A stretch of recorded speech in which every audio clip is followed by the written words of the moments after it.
After 9 seasons, CW's The Flash has finally ended, and I thought I would rank all 9 of them in a YouTube video.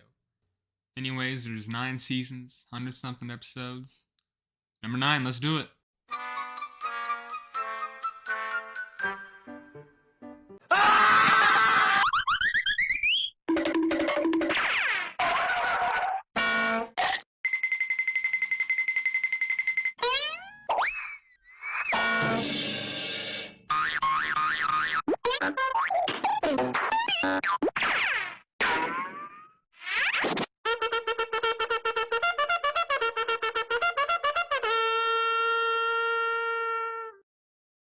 I could totally blame how rough Season 7 is on COVID.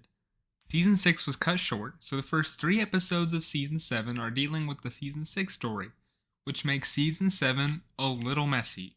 Or very, very messy. But this season is 18 episodes long. They still had 15 episodes to themselves, and yet what did they do? I want to blame COVID. But COVID didn't write this dog shit script. There is barely an overarching plot in this season. It's just multiple storylines meshed in front of each other, and the worst part is none of them are good. The so-called main villain for the first storyline is this evil version of the Speed Force, and the only interesting part of that is that the Speed Force is Barry and Iris, who created the Forces, literally do not shut up about the Forces being their children. They literally call them their family like every 5 minutes. It's just like Fast and Furious. But after it finally ends, we don't just waltz into the next storyline. There are 3 episodes of filler. They needed filler in basically a 15 episode season. These episodes consist of character building moments for characters this show couldn't force me to care about. Other than Cisco, but the episode that deals with Cisco is in place to write him off. To make this season worse, they write off a fan favorite character in one of the worst episodes of the season. Of the series. So after these worthless filler episodes, there are 4 episodes left. Not much room to fit a major storyline, but they sure do try. The last 4 episodes are the Godspeed storyline, with a villain they have been building up towards since season 5. For 2 years, they had time to plan this guy, and yet they gave him 4 episodes. And hey, if they were the best 4 episodes of the season, then fine, but it's worse. This storyline is near unwatchable. Godspeed is a joke. The plot twists, if you can call them that, are laughable. There is nothing interesting here. And then they finally defeat Godspeed, but in the most nonsensical way possible. Barry and Iris, who created the Forces, literally do not shut up about the Forces being their children. They literally call them their family like every 5 minutes. It's just like Fast and Furious. But after it finally ends, we don't just waltz into the next storyline. There are 3 episodes of filler. They needed filler in basically a 15 episode season. These episodes consist of character building moments for characters this show couldn't force me to care about. Other than Cisco, but the episode that deals with Cisco is in place to write him off. To make this season worse, they write off a fan favorite character in one of the worst episodes of the season. So after these worthless filler episodes, there are 4 episodes left. Not much room to fit a major storyline, but they sure do try. The last 4 episodes are the Godspeed storyline, with a villain they have been building up towards since season 5. For 2 years, they had time to plan this guy, and yet they gave him 4 episodes. And hey, if they were the best 4 episodes of the season, then fine, but it's worse. This storyline is near unwatchable. Godspeed is a joke. The plot twists, if you can call them that, are laughable. There is nothing interesting here. And then they finally defeat Godspeed, but in the most nonsensical way possible. Why would Barry free his biggest enemy, the most dangerous villain he's ever faced, just to defeat some guy named August? It is so out of character. I'm not gonna blame the pandemic for the writers having a brain fart. I've had better storylines in my dreams. This season will forever be a crater in what is otherwise a fantastic show. and it's been over 2 years and I'm still mad about it. It's not just the storylines either. It's literally everything. All of it. The new characters, the side villains, the main villains. Just the main plots of the individual episodes. It's all bad. Even the characters that have been on the show since season 1, they just magically become unlikable. My theory is that every single person in the writer's room, or however they wrote this season, must have had the worst case of COVID. Because there is no way that in a clear mind, in a normal mind, you would write this. I've written Minecraft fan fiction from 10 years ago that had a better plot and better dialogue than these episodes. Luckily, since this is at the bottom of the list, it's only up from here.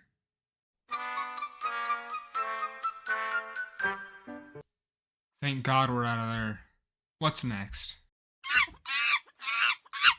Okay, all jokes aside, Season 6 is way better than Season 7, although still not that great. This is the first season that uses the multiple separate storyline idea that they would use for the rest of the show, and although I still think it was a mistake, it did kind of make sense here. This is the season that has Crisis on Infinite Earths, so the entire first half is just building up to Crisis. During this time, the main villain of the first half is Bloodwork, who is fine, just a little underwhelming. And the actual storyline of Barry trying to prepare his team for life after he disappears in Crisis is pretty interesting, albeit predictable because why would they kill off Barry halfway through Season 6? Mirror Monarch is fine. She's definitely a much more impactful and interesting villain than Bloodwork, but she just doesn't compare to the heights that the show's villains reached in its previous seasons. And that's kind of the story of Season 6. It's fine. Not as unwatchable as Season 7, but not too memorable either. There are some pretty good moments, like Barry's inner battle with Bloodwork, the return of Kid Flash, and Barry finding out Mirror Iris is not Iris. And I loved the new suit, but the season just feels so rushed and uninteresting. It's just boring.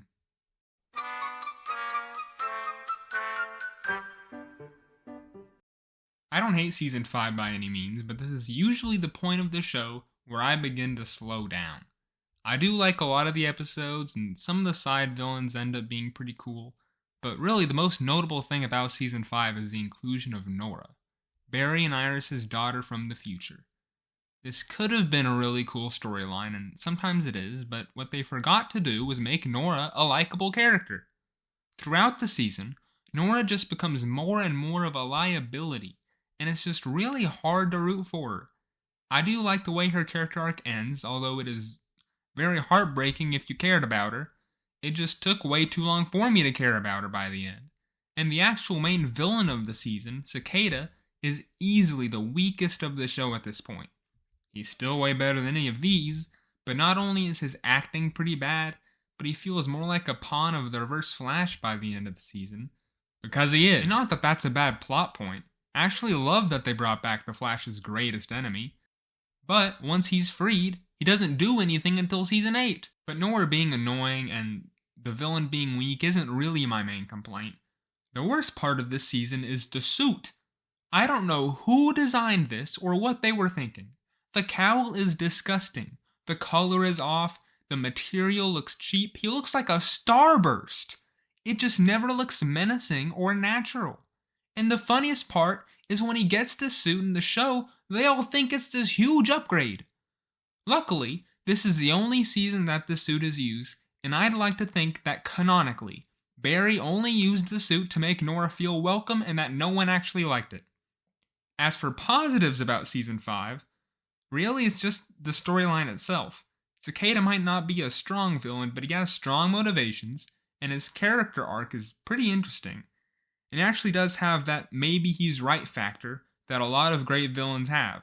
So although I don't love Season 5, it is still more interesting and entertaining than the 2 seasons I have below it, despite this.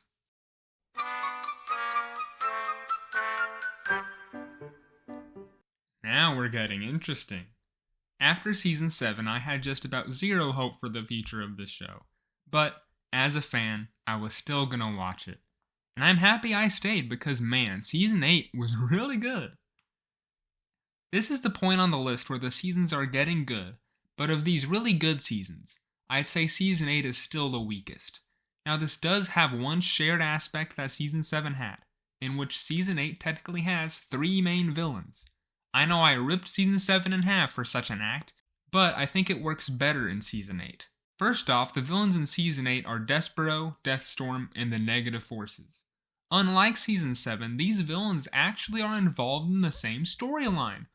Believe it or not, Iris' time sickness is a recurring storyline in the season, eventually leading to her disappearance near the finale.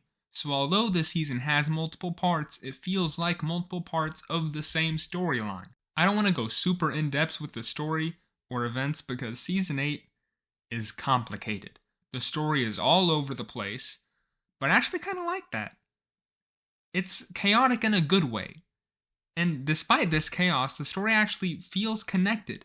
And Season 8 doesn't even feel like it has a lot of lulls either. There's a few filler episodes between storylines, but they're actually enjoyable this time because the characters that were introduced earlier are developed well in this season. Instead of being forced into your face with no reason to like them, you're given reasons to root for them. They're given development. They're given arcs. The overall storyline with Iris' time sickness and the consequences of Armageddon isn't breaking records by any means, but it still holds some of the greatest moments the show has had since Season 3. Seeing Matt Lesher return as a reformed Eobard Thawne, Frost's sacrifice, seeing Damien Dark again, all of this makes for a season that I'd say is a huge step up. Overall, I am happy with Season 8 despite its absolutely crazy story, and honestly, I was impressed considering the season that came before it.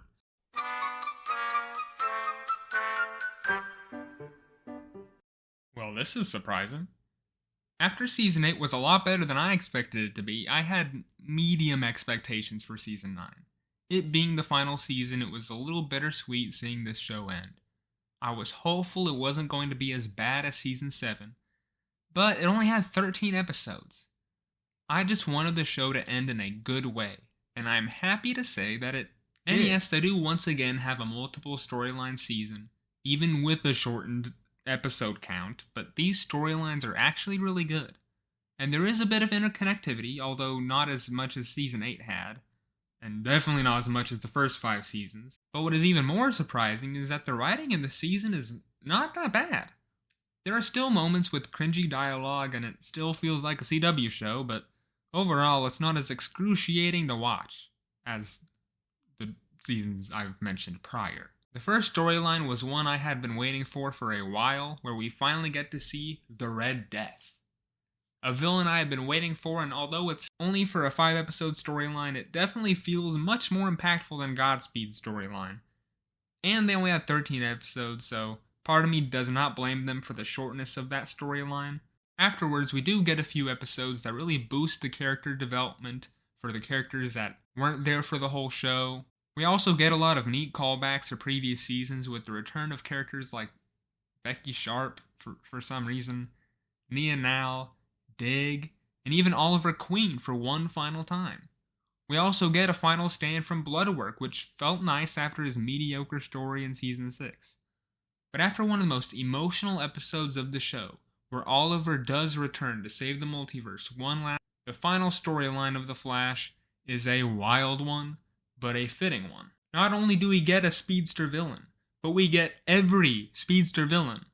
The return of Eddie Thawne as the Negative Speed Force avatar had me worried they would ruin the character, but I actually really enjoyed what they did here. Although I think I could have used one more scene after it ends with him to know what he was going to do afterwards. But once it's all over, we get a beautiful send-off, and probably the best ending I could have asked for, except for one thing, and that is the fact that Cisco does not return.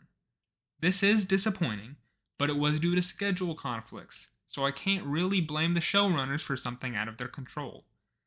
But it is still disappointing for one of the best characters in the entire show to never really make an appearance in its finale. Season 9 is a great ending to this show despite that, and in my opinion, is well deserving of a top 5 season.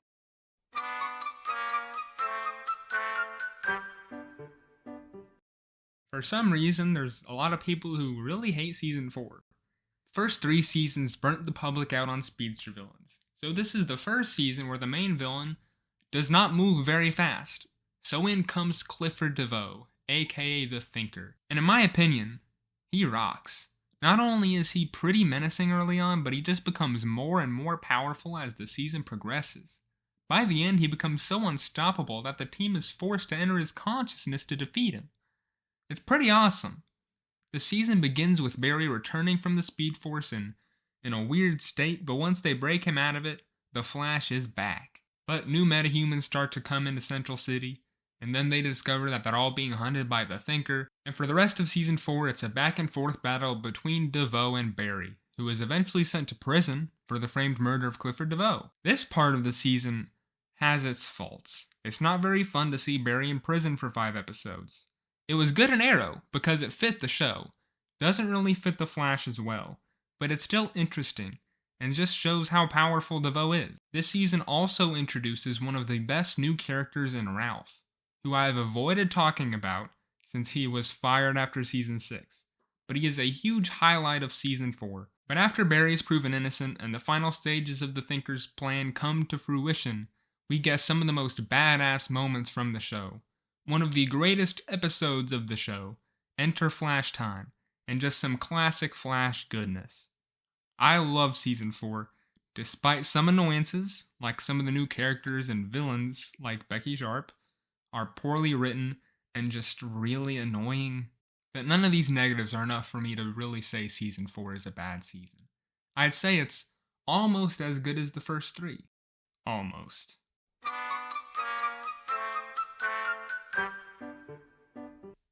These next 2 spots are very close for me, but I have to put Season 3 at number 3.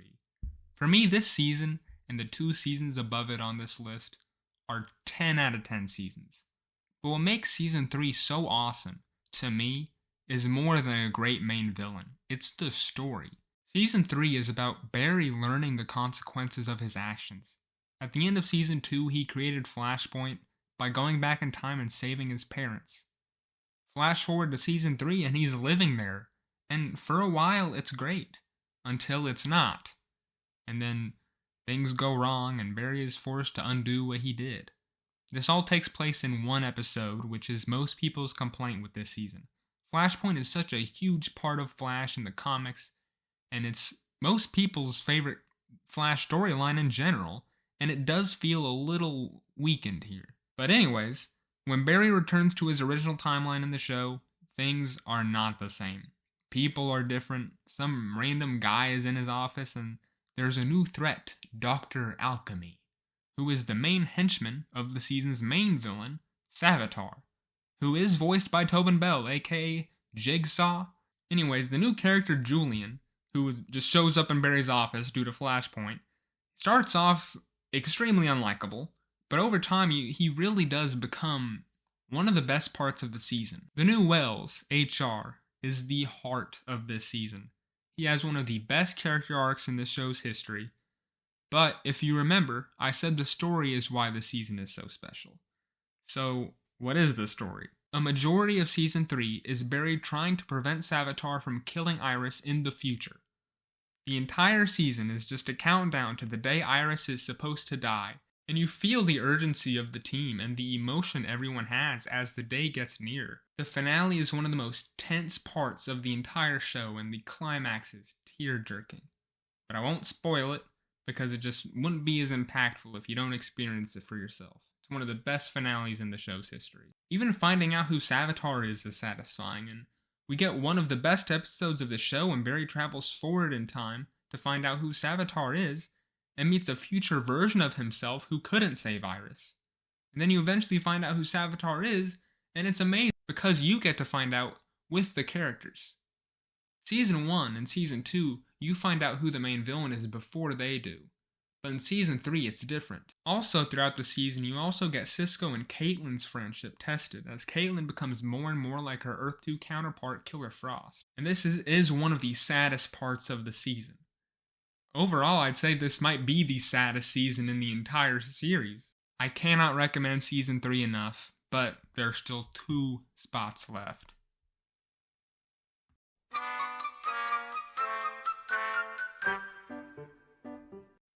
If there is one aspect of Season 2 that I would say makes this season so amazing, it is Barry Allen. Now, it shouldn't be surprising when the main character of a show is the strongest part of the show, but this show has found a way to make Barry Allen not only the best character of the show, but a perfect character in general. And not many superhero shows and movies nowadays can say they've done that. Grant Gustin is perfect, his writing is perfect, his character arc is perfect, and his growth in this season as the Flash is perfect. And although Season 2 is only the second best season, this is the season that sells you, or at least it sold me, on Grant Gustin and the rest of the cast. Now for the season itself, it tells a very similar story to the first season, where Team Flash is duped, conned, and ultimately betrayed by someone that they thought they could trust. And it works just as well as it did in Season 1. Season 2's arc of Barry refusing to let innocent people, even if they're on another Earth, be brought to its knees by Zoom is amazing character development for the Flash as a true superhero. And the new characters that they bring in, like Wally and Jay and Jesse, and the new Harrison Wells, who ends up becoming one of the best characters of the show, you get one of the best seasons of the Arrowverse. But despite my love for Season 2, calling it a masterpiece, there is still one more season that just cannot be put anywhere below the top spot.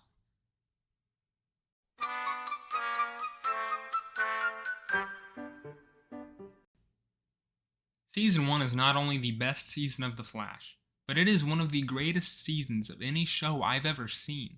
From the beginning to the finale, this season is perfection. It is one of the greatest live-action origin stories for any superhero ever.